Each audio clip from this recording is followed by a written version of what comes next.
Oi, meus irmãos em Cristo, como vocês estão? Eu espero que muito bem. Hoje eu vim trazer um vídeo sobre algo que vocês sempre me perguntam muito, que é sobre batalha e frieza espiritual. Então, se você está passando por isso e quer superar, fica nesse vídeo. Eu não preciso nem dizer que nós estamos em uma batalha, mesmo que ela não seja visível aos olhos de muitas pessoas.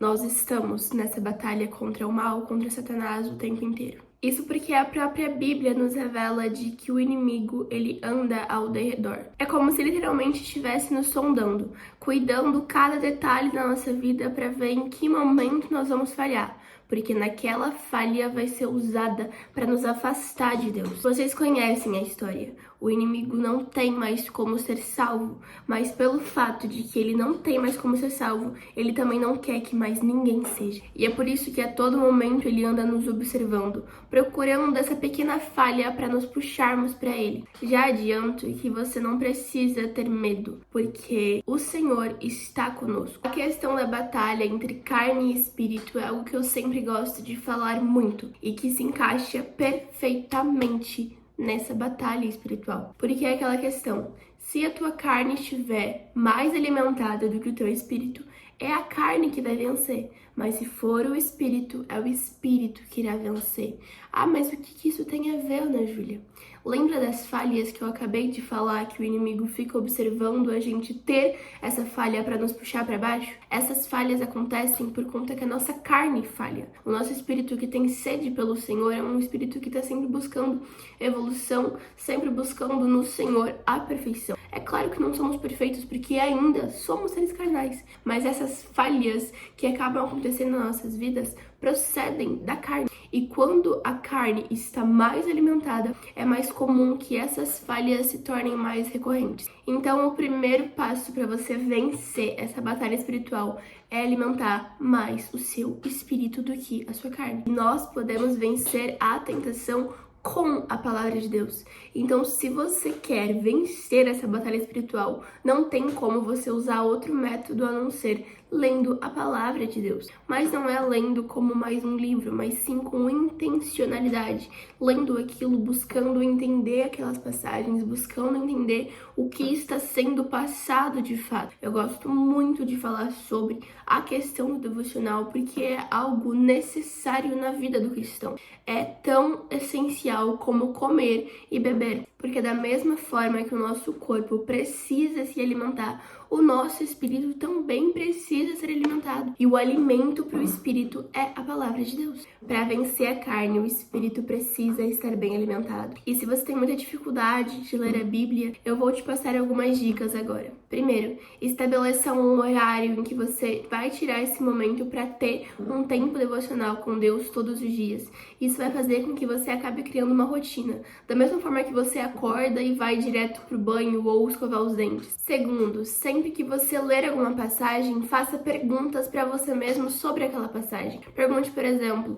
o que significa tal palavra? O que eu aprendi com isso? Aqui tem um mandamento, aqui tem um ensinamento. Como eu posso aplicar isso na minha vida? Faça perguntas para você mesmo, porque isso vai fazer com que, além de você entender aquela passagem, você também consiga aplicá-la em sua vida. Terceiro, se surgir dúvidas durante a leitura, anote essas dúvidas, porque depois você pode perguntar para líderes, para pastores, ou então buscar na internet por pregadores que expliquem aquela passagem. A quarta dica é você procurar por versões que ajudem no seu entendimento. É claro que essas versões também não podem se distanciar do sentido original da passagem. Eu particularmente amo as versões NVI, NVT e Almeida Século. Para mim são as melhores. Agora, outra coisa que você pode fazer para vencer essa batalha espiritual é fazer jejum. Se você não tem o hábito de jejuar, não jejua de cara assim, ficando horas e horas e dias sem comer. Por favor.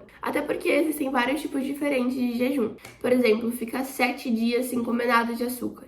é um tipo de jejum. Ou então se abster do alimento durante um período do dia. O período do jejum é o momento em que você se abstém de algo que satisfaz a sua carne para poder buscar estar mais próximo do Senhor. Lembrando que também não adianta você ficar horas sem se alimentar dizendo que está de jejum e você nem tocar na Bíblia durante esse período. Porque, como eu acabei de dizer, você se abstém do pão, mas você precisa se alimentar da palavra do Senhor para poder ser sustentado. E mais uma coisa, quando você está de jejum, ninguém precisa saber que você está de jejum. Por exemplo, você está de jejum, aí você chega na roda de amigos e fica assim, ai, nossa. A pessoa vem, né, o que foi? Por que você tá assim? Tá tão cansado, me parece. Pega e fala, eu tô de jejum. Ah, mas Ana Júlia, por que não? Porque as pessoas não precisam saber que você está jejuando. O jejum é algo entre você e Deus. Tanto que a própria palavra nos orienta a não aparentarmos estarmos cansados, com fome no período de jejum. Porque qual é o sentido de nós estarmos buscando estar mais próximos de Deus? Mas nós queremos mostrar isso para as outras pessoas também. Ninguém precisa saber que você está tentando estar mais próxima do Senhor, porque nós não estamos aqui para receber aplausos humanos. Terceiro passo, você precisa criar uma vida de oração. Lembrando que um relacionamento é uma via de mão dupla, então de que adianta nós apenas queremos ouvir do Senhor e nunca falarmos com Ele? Muitas vezes nós dizemos que queremos ter um relacionamento verdadeiro e íntimo com o Senhor, mas nós estamos tendo orações tão rasas. Imagina que você está fazendo amizade com uma pessoa e todos os dias vocês estão conversando, só que todos os dias ela só pega e fala: ai, meu nome é Ana Júlia e eu tenho 17 anos. Aí no outro dia ela pega e fala: ai, meu nome é Ana Júlia e eu tenho 17 anos. No terceiro dia: ai, meu nome é Ana Júlia e eu tenho 17 anos. Tá, beleza. Já entendi qual é o seu nome, já entendi qual é a sua idade, mas o que você gosta de fazer? Quais são os seus sonhos? Quais são os seus anseios? O que tá aí dentro? Mesmo que eu já conheça você tão bem assim, eu quero saber de fato o que tá passando aí dentro. Mesmo que eu já saiba, quero ouvir da sua boca. Quando for orar, não procure por usar apenas palavras bonitas e fazer grandes declarações. Não, o Senhor quer ouvir a sinceridade do seu coração, quer ouvir da sua boca os seus sonhos, os seus medos, mesmo que ele já saiba de tudo isso. Ele quer nos ouvir. E é muito lindo pensar nisso, que o Criador do Universo, mesmo já nos conhecendo, e mesmo nós sendo tão pecadores e tão minúsculos comparados à grandiosidade do Senhor, Ele quer ouvir a nossa oração, porque além de nosso Criador e nosso Pai, Ele também é o nosso melhor amigo e Ele anseia ter um bom relacionamento conosco. Talvez você diga: ah, Ana Júlia, eu já faço essas coisas, só que muitas vezes eu não tenho ânimo, não tenho motivação para fazer isso. O que eu faço? Eu gosto de falar muito sobre constância, porque é algo essencial para você ter sucesso em qualquer área da sua vida. E o legal dessa palavra constância é que ela não diz perfeição.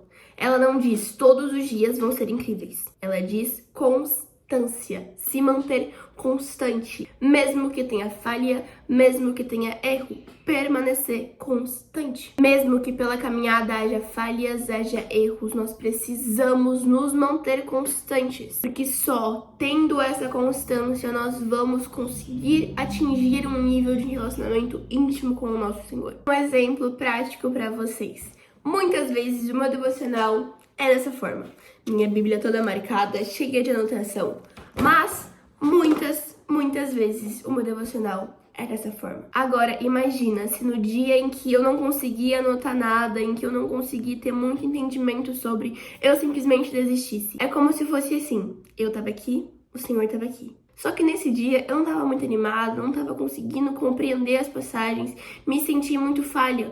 Então, dei um passo para trás. Aí no outro dia acontece a mesma coisa. Eu dou outro passo para trás. E ao invés de me aproximar do Senhor, eu me distancio cada vez mais. E é muito comum que quando nós falhamos, quando nós erramos, quando nós caímos no pecado, nós acabamos nos afastando de Deus, porque nos sentimos sujos, nos sentimos impuros e indignos da presença do Senhor. Mas essas mentiras são colocadas pelo inimigo na nossa mente, porque tudo que ele quer é nos afastar do Senhor. Então, quando você falhar, você vai se sentir suja, você vai se sentir impura, mas não se distancie do Senhor, porque é exatamente o que o inimigo quer que você faça. E se você está passando agora por esse período de frieza espiritual, não continua dando passos para trás, mas busque com intensidade o Senhor. Mesmo que você não esteja sentindo nada, porque o evangelho, o cristianismo não é sobre sentir. Nós podemos sim sentir a presença do Senhor, mas nós não somos movidos pelo que nós estamos sentindo, mas sim pela certeza de que Deus é Deus. Uma vez eu vi uma frase em algum lugar, não me lembro onde, que dizia: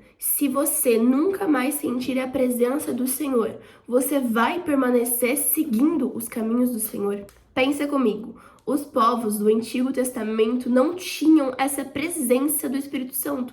Portanto, eles não sentiam de fato o Senhor, mas eles tinham essa convicção da existência do Senhor. Os únicos daquela época que tinham acesso a essa presença eram os sacerdotes, mas o povo em si não tinha acesso a essa presença. Porém, eles tinham certeza naquilo que eles estavam crendo. Sim, é um baita de um privilégio hoje nós podermos ter esse acesso à presença do Senhor, mas que nós possamos compreender de que nossa fé não deve ser movida com base em nossos sentimentos. Por exemplo, eu não vou no culto hoje porque hoje eu tô cansada. Ou, eu não vou ler a Bíblia hoje porque eu não tô afim. Nós não podemos basear a nossa fé em algo tão instável que são os nossos sentimentos. Por isso, mesmo que você não esteja sentindo nada, continue buscando. E é isso. Saiba que essa batalha sempre irá existir e que os dias maus também existirão, mas nós precisamos ter bom ânimo. Então, mesmo em meio às falhas, em meio aos erros, em meio à falta de sentimento, que nós possamos buscar o Senhor sempre com muita intencionalidade e de todo o nosso coração. Não esqueça de deixar o seu like, se inscrever no canal, me seguir nas minhas redes sociais, que é onde eu fico mais ativa. E foi isso. Deus abençoe vocês.